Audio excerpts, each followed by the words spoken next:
You're listening to the Baumbastic Podcast with Andrew Ellis on Inside Arkansas. What's going on, everybody, and welcome back to the Baumbastic Podcast presented by Inside Arkansas and hosted by Andrew Ellis. It is a Wednesday. It is April 9th.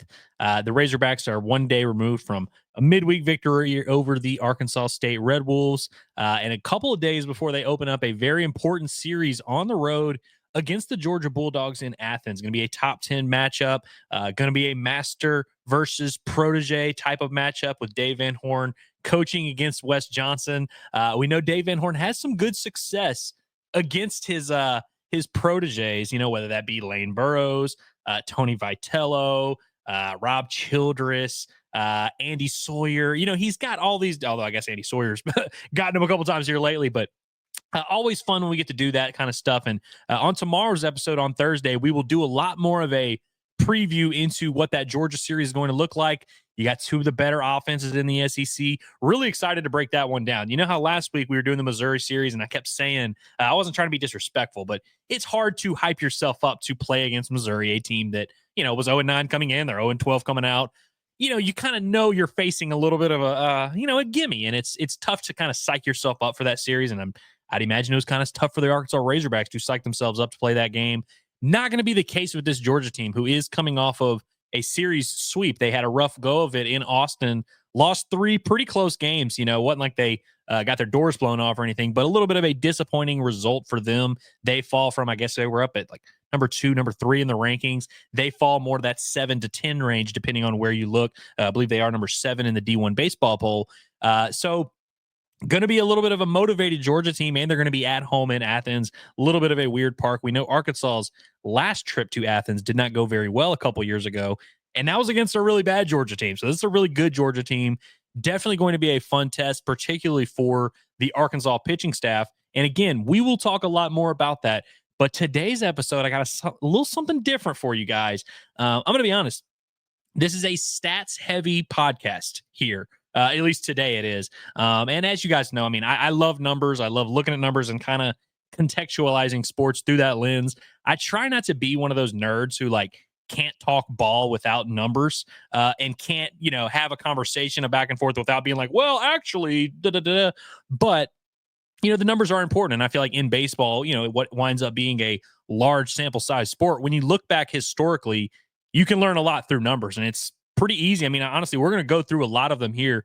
Going to talk about some of the last, I believe the last 5 Razorback teams and sort of how they stack up. You know, we're not quite at the halfway point yet. We're through 34 games with this Razorback team. And I just basically wanted to know, where do they stack up? Spoiler alert, offensively, they stack up very well. But we're going to kind of take a look at, you know, not only numbers for this team, but years past and sort of what each team's identity looked like on paper. And again, the number, it's not as simple as, you know, the numbers say this, so you equal this. And if you have a better batting average, you're better this way. Like there's some context. There's some things that we'll talk about with all these teams, but I did just want to kind of compare and contrast how they stack up to some of these years past, not only on the hitting side, but on the pitching side as well. And so we're going to get into a little bit of that and sort of take a trip down memory lane and see how some of these teams compare, which is always fun to do. If you remember preseason, I did an episode or a couple episodes where we looked at some of these actual stats and how these teams stacked up. And I think there was an episode titled, "Does Arkansas Have a Nate Thompson Problem?" which has aged well, because in that video, I didn't full on defend him. We looked at how there was a little bit of a decline going, but I pointed out how it's not as simple as players get worse under Nate Thompson. I felt like I came to his defense a little bit.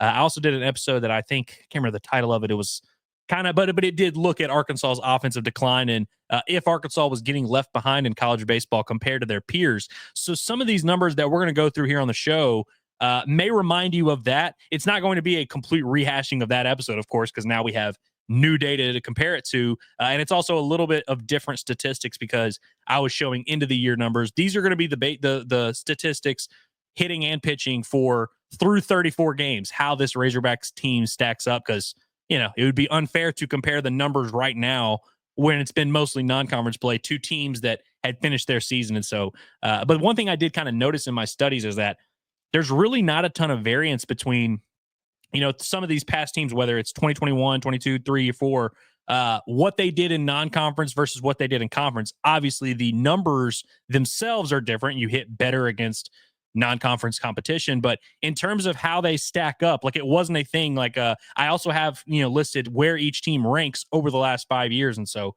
like for example, last year's pitching staff basically number one in all ERA and all that.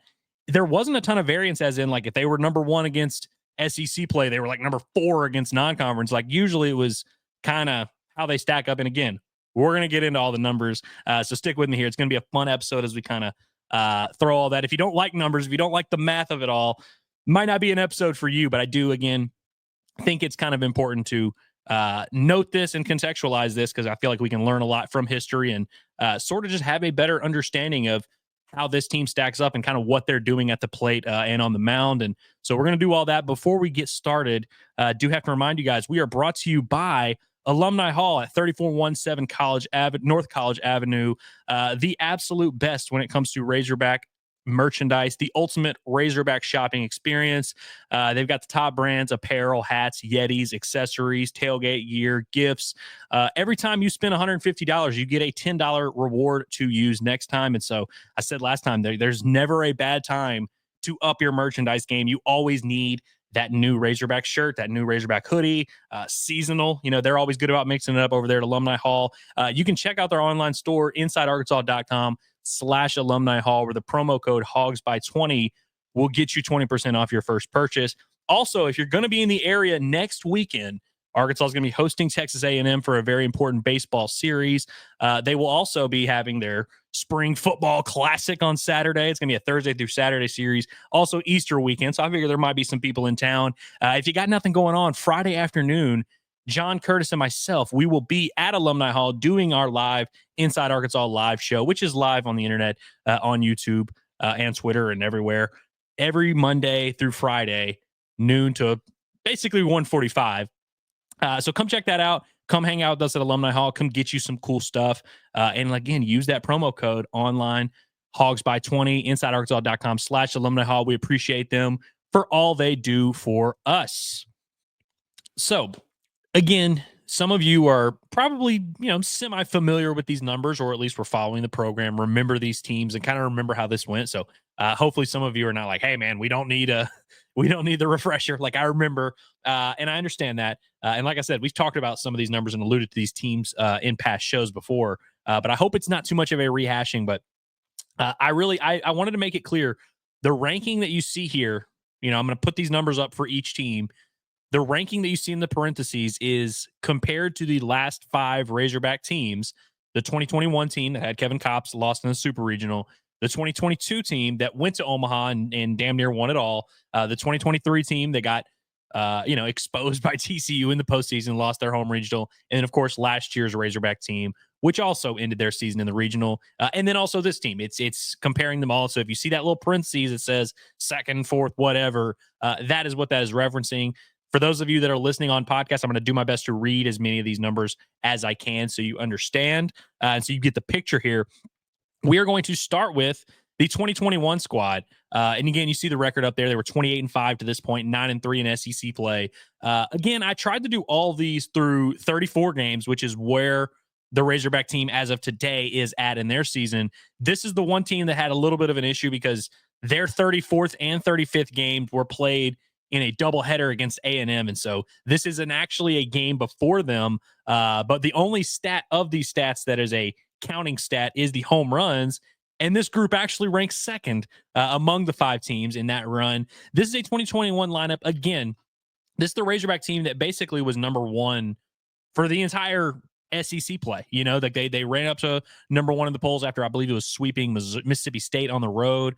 So by this point in the season, they were number 1 and they held that number 1 ranking because they did not lose a single SEC series. And weirdly enough, you see these pitching numbers, 4th in all, a 4.25 ERA, about 10 strikeouts per 9, 4 walks per 9, opponent's batting average 235, and the fielding percentage at 979. There's not a ton of separation in the fielding department between really any of these 5 teams, but the numbers here, it's kind of weird how unanimous it is that this 2021 team with Kevin Kopps was 4th in every pitching statistic. You see 2nd in home runs, 2nd in scoring, slugging, and on base percentage. This is the team that, and we've talked about this before, that this is coming off of a COVID year, and then 2018 and 2019 when Razorback offenses were absolutely cooking with Heston Kjerstad, Dominic Fletcher, Casey Martin, and those boys.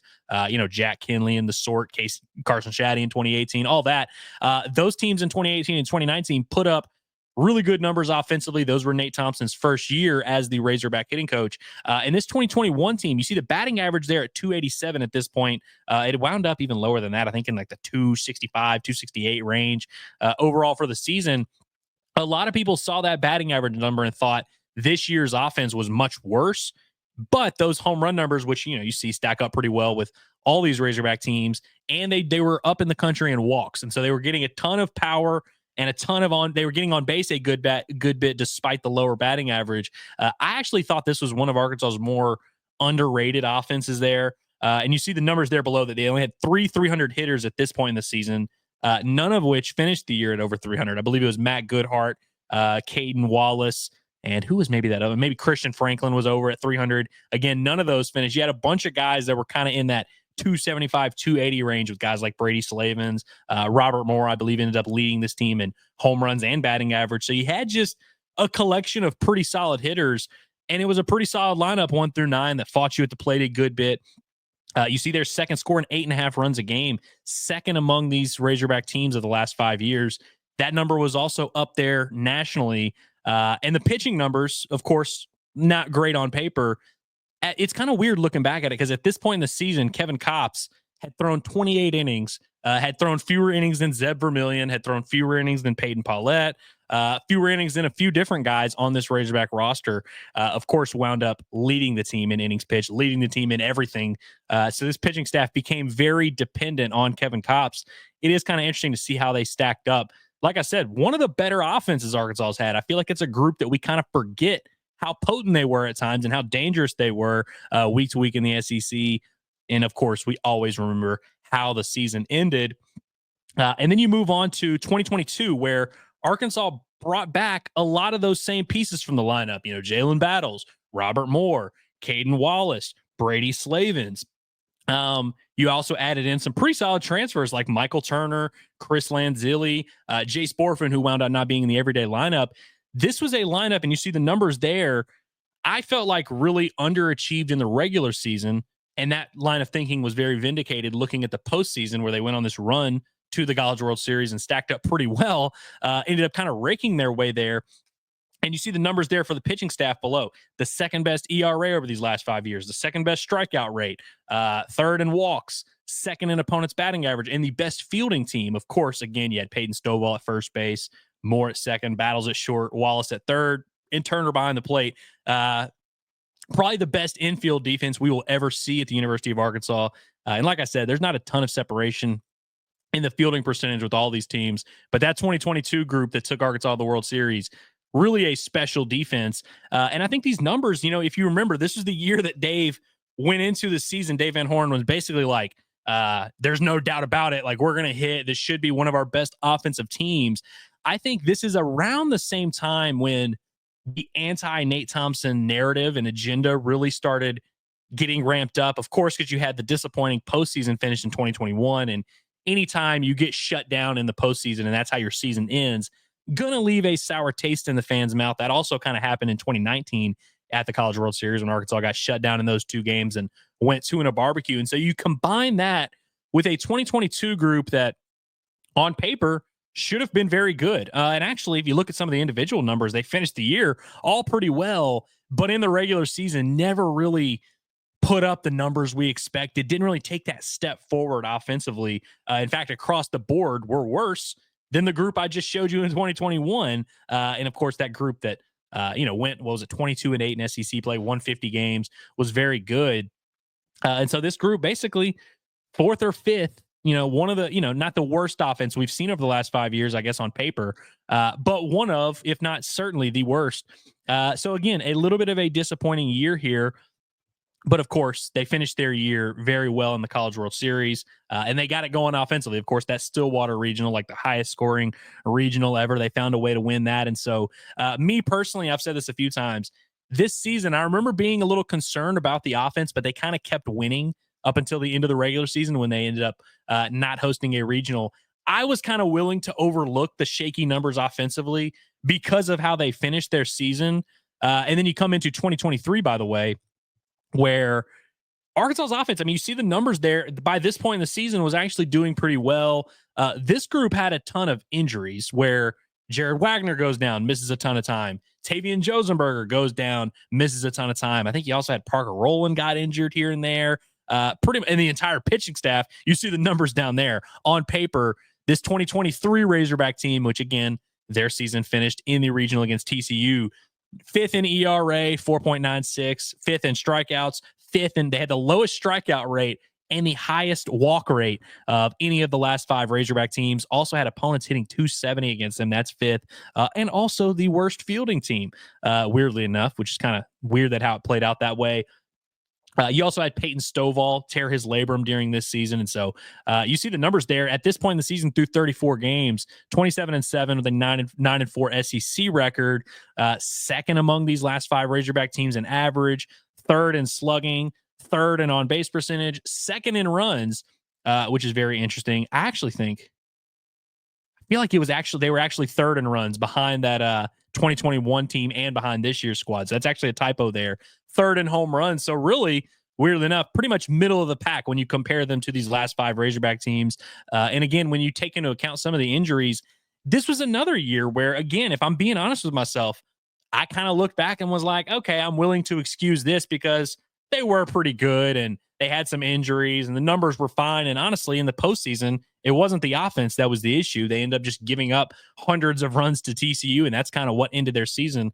You also see there they had 4 300 hitters, being the 3 outfielders, Borfin, Josenberger, and Wagner, along with Kendall Diggs at this point in the season, who had a pretty good sophomore year, ended up at 299 with 12 home runs. He had 3 350 hitters and 1 hitter hitting 400. I believe that 1 hitter was Jace Borfin at this point in time. So again, you had the 2022 season where they underachieve offensively. I was willing to overlook it, and I think a lot of fans were, because of how they finished the year in the postseason. And then in 2023, it was a little bit weird, a little bit harder to justify. And I think the big thing that I keep coming back to is this 2023 team had John Bolton starting at shortstop and Parker Rowland starting behind the plate. And you also had Peyton Stovall starting at second base, who was good but got banged up. So you basically had 3 automatic outs in your lineup. So despite how respectable I would say the numbers are, you had 3 auto outs, which was a little bit tough. And when you lose your final game of your season to TCU and you're seeing them just rake the ball 1 through 9, sort of really began, again, the pressure from the fan base is really starting to heat up on Nate Thompson at this point, which leads us into a 2024 team. And the numbers kind of tell the story here. Basically the best pitching staff we've seen over the last 5 years and the worst lineup we've seen over the last 5 years. Dead last in, or 5th in average, 5th in slugging, 4th in on base percentage, 5th in scoring at 7.2 runs per game, and tied for 4th in home runs with 52. I believe that was tied with that 2022 squad. But first in ERA, first in strikeout rate by a pretty wide margin, second in walk rate to only this year's team, and first in opponent's batting average, and third in fielding, kind of middle of the pack. That 91 mark, still a very good mark for really any fielding team. All these teams really fielded the ball pretty well. But again, the numbers kind of tell the story here. By far the worst offense Arkansas had. And again, this is where me personally, my concern and my opinion on is Arkansas really doing the right things offensively started to reach an all-time high. I started to even kind of agree with some of the fan base where I'm like, hey, there's a real issue here. The more I looked into it, the more I kind of figured out that it's simply a dudes issue here. This Razorback team was a little bit of a weird one. I've used the term lineup full of pretty good dudes a whole lot because you have guys like Ben McLaughlin, you have guys like Peyton Stovall, you have guys like Jared Spraglott, you have guys like Hudson White, who at this point in the season, in this 2024 season, through 34 games, and let me pull that back up, their record was 30-4, 12-2. So again, it's a little bit of a weird one where, as critical as we were being of the offense, which, by the way, if you go back and listen to some of the Bombbastics from last year, I feel like I was pretty critical of the offense. Like I was, openly disappointed with what I was seeing and was surprised by it. In fact, I did a pod leading into the 2024 season. This was, of course, year one of the Baumbastic Podcast. I did a pod before the season where I basically projected what each spot in the lineup would do and kind of was like, hey, yeah, this guy should hit about this. This guy should hit about this. And this is kind of where they'll be as a team. And pretty much man for man, other than, I guess, maybe Peyton Stovall and Spraglott wound up being, I'd say, better than he was supposed to be. Maybe even Ben McLaughlin. But pretty much everybody, spot for spot, was worse than what they were supposed to be. And so definitely kind of went into a cause for concern. You end up finishing your year disappointingly in the postseason. This is when the pressure is really starting to heat up on Nate Thompson and really the program as a whole. The fan base is not happy. They want to see something change. There was a lot of pressure going into this offseason on what Arkansas was going to do offensively. Were they going to change their approach? Were they going to go out there and get some big-time transfer guys? The answer to that last question was absolutely, unequivocally yes. But again, you all remember it. I don't have to remind you. This was just 4 months ago where this was the last taste in our mouth, which is why we had all these conversations leading into the season about how this team needed to be better offensively. And again, not to pat myself on the back too much. That's not what I'm trying to do here. I always felt throughout the offseason like Arkansas did make the requisite strides to go out there and replace what they had in the outfield and really upgrade those positions. They no doubt did that. I actually, in the offseason, wouldn't have told you it would have gone this well, but, I did think they did a pretty good job rounding out the roster. You also had some returning pieces like a Vahiva Aloy, like a Ryder Helfrich, like a Nolan Souza, who I felt good about. I feel really confident about all those guys. Loved the addition of Brent Iredale. Weirdly enough, wasn't crazy at this point in the offseason about the addition. He didn't know if Cam Kojal was going to be a real dude for them. Definitely didn't think he was going to be hitting freaking 412 and leading the SEC in hitting. But here are the numbers for this current Arkansas Razorback team and how they stack up with these last 5 Razorback teams. Again, you see that after you've seen the numbers here, kind of a nice little variance, and each team kind of has a definitive spot in which they stack up. Offensively, it is very much unanimous for this year's Arkansas Razorback lineup. First in batting average by a fat margin at 335. First in slugging by a very large margin at 601. First in on-base percentage at 449 by a pretty solid margin. I think the next highest was 417.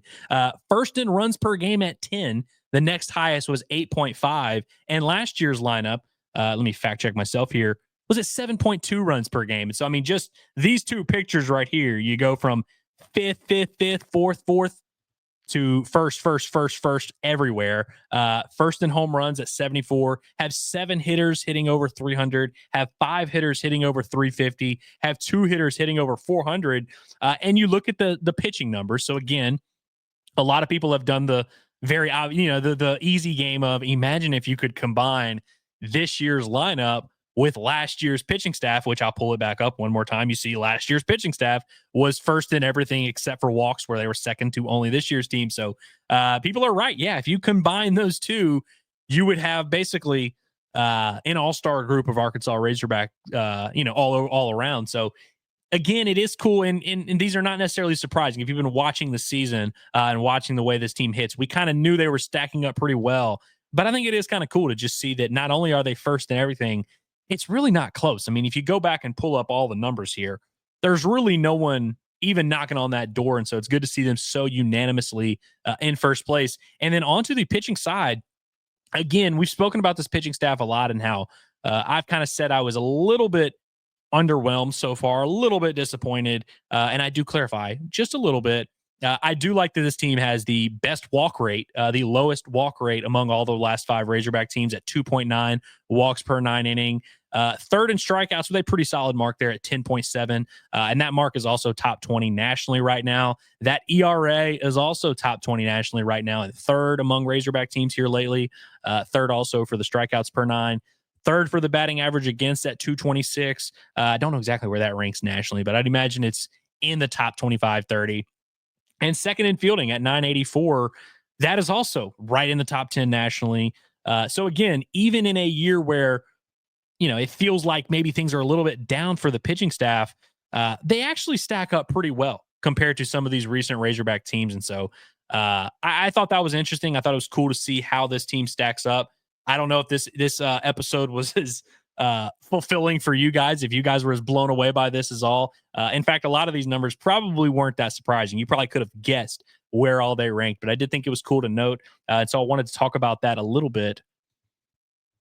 Also, just a quick scan through the national rankings, because again, like it's one thing to compare well to previous teams at Arkansas, some of which fell short, all of which fell short of the ultimate goal of winning the national title.